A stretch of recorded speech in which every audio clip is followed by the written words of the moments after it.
Thank you. Part of a building in Barberton collapses during a massive fire overnight. State Fire Marshal now trying to figure out how that fire started. 19's Noel Williams spoke with people who live nearby. They too want to know what caused that fire. This morning, Joaquin Donnie was welcomed to this, just steps away from his Barberton apartment. Now that the sun's up a little bit higher, I can see the amount of damage it's done.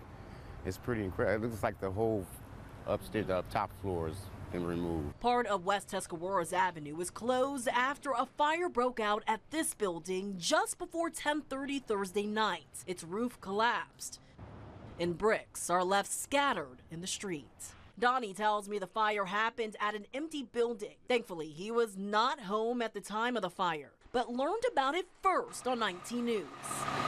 Our cameras were rolling Thursday night as first responders were on scene.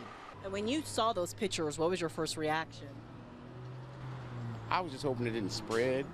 I did hope that there was no one, any but innocent bystanders. Thankfully, no one is hurt. In this press release from the Barberton Fire Department, it says within just 1 minute of crews being on scene, the front of the building collapsed. The fire was finally contained after about 20 minutes.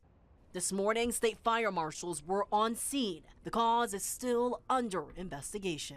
Donnie says he can't wait to find out what started all of this. I'm pretty sure everybody in this area wants to know. In Barberton, Noel Williams, 19 News.